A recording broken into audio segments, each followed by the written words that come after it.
ካብ ስደት ንዓድኹም ክትምለሱ ከለኹም ወይ ድማ ኣብ ኢትዮጵያ ጠቕሊልና ክንነብር ኢልኩም ክትሓስቡ ከለኹም ክትመጹ ከለኹም ክትገብርዎን ዘለኩም 10 ነጥብታት ክንዘራረብ ኢና ብዙሕ ሰብ ካብ ስደት ክምለስ ከሎ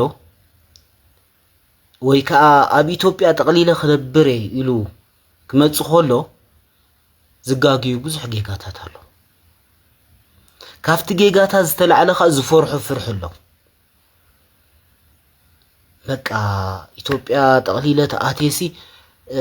ገለ ተኾንኩኸ ናብዛ ድኽነተይ ተኣተኹኸ ናብዛ ኸርተተይ ተኣተኹኸ ገለ ብል ናይ ብሓቂ ማለሲ ዘጋጥም ነገር እዩ ዘፍርሑ ዘሎ ብዙሓት ሰባት ይኣትዉ እዮም ንኢትዮጵያ ግን መወዳእታ ብኽሳራ ድዩ ብገለ መለ ጥዋዕዋዕ ኢሎም ንሪኦም ኢና ተመሊሶም ወይ ንስደት ተመሊሶም ይኸዱ ወይ ድማ በቃ ድኻታት ኮይኖም ኣብ ዝነብሩ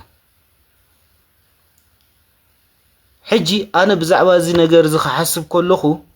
ሓሳባተይ ብ10 ነጥብታት ገይረ ቀሚጠልካ ኣለኹ ነዘን 10 ነጥብታት ስምዐኒ ቁፅሪ 1 ስደት ዝኸድካ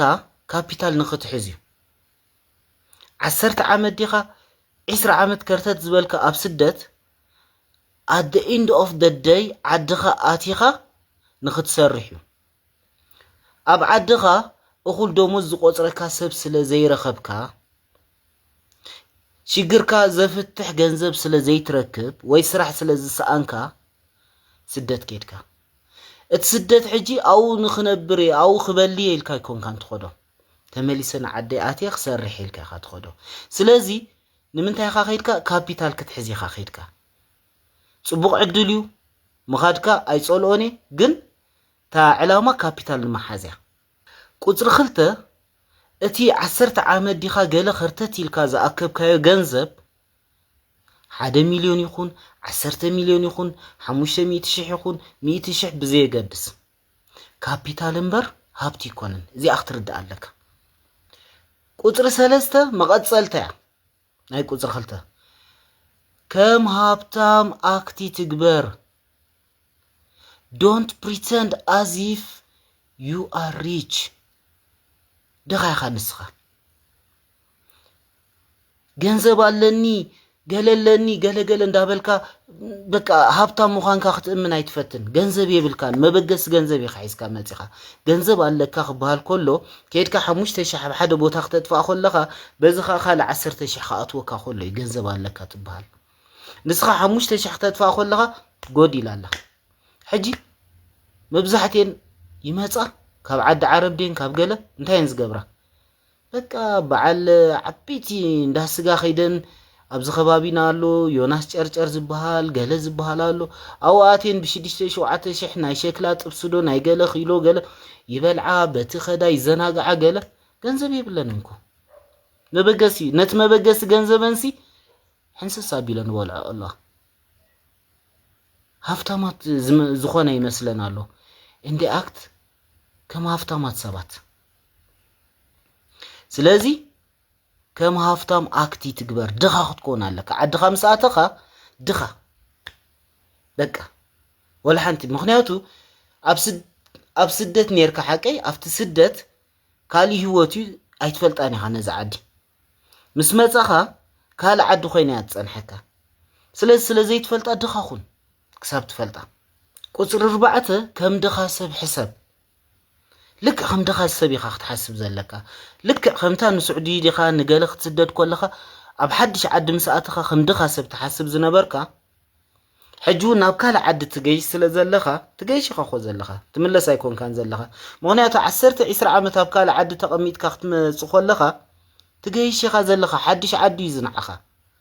ስለዚ ከም ድኻ ሕሰብ ከም ሃፍታም ኣክቲ ትግበር ከም ድኻ ሕሰብ ኣተሓሳስባኻ ኩሉ ከም ድኻ ግበሮ እዚ ማለት እንታይ ትሕትና ይሃለኻ ዲሲፕሊን ይሃለኻ ቁፅሪ 5 ቀዳማይ ስራሕኻ ክትከውን ዘለዋ ክትመሃሮ ኣለካ ነታ ዓዲ ኣይትፈልጦን ኢኻ ስለዚ ርእስኻ ትሕት ኣቢልካ ክትመሃሮ ኣለካ ከመይ ዝኸይድ ዘሎ ሲስተማት ከመይ ተኽኢልካ ተቆፀር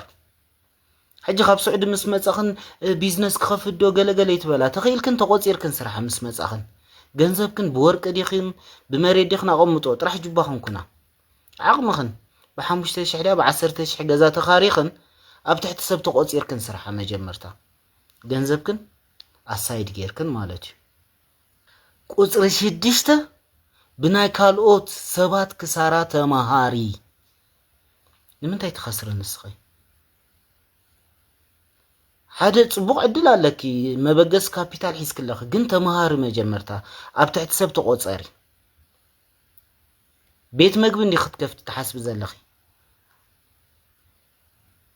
ኣብ ትሕቲ ቤት መግቢ ተቆፀሪ ኣይትንገርዮም ወላ ሓንቲ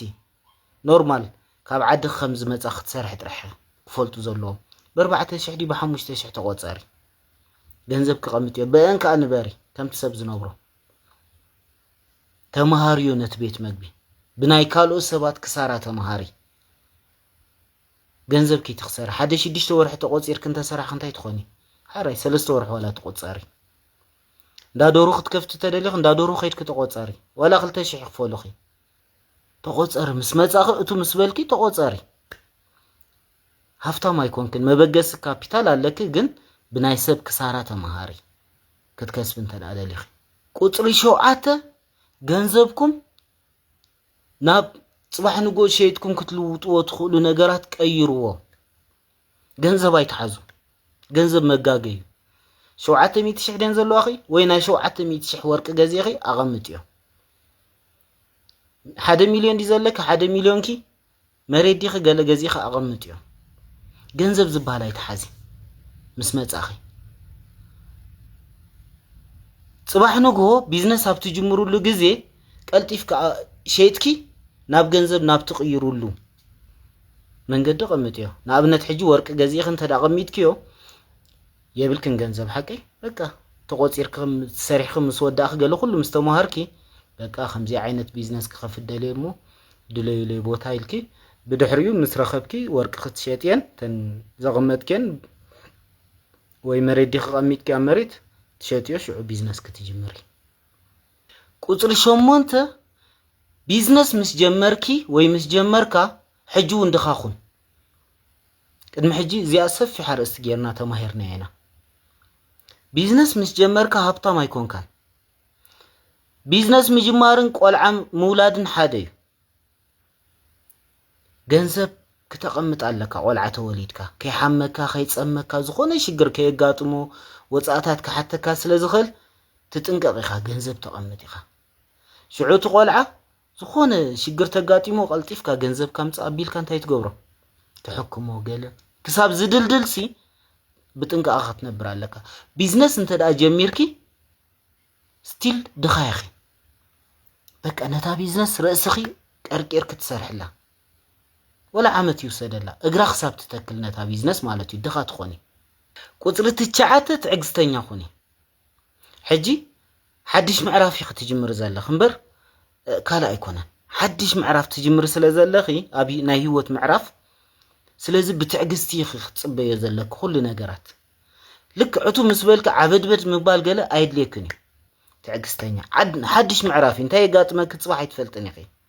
ሓድሽ ምዕራፍ ቁጽሪ 10 ተዋና መልእኽተይ ተቐንድ መልእኽተይ ካብ ደገ ብምምጻኻ ሃብታም ኣይኮንካን ካብ ደገ ብምምጻኻ ሃብታም ኣይኮንካን ገና ሃብቲ ንኸተኻዕብትሲ ካፒታል ሒዝካ ኢኻ መጺኻ ዘለኻ እዚኣ ተዋና መልእኽተይ ስለዚ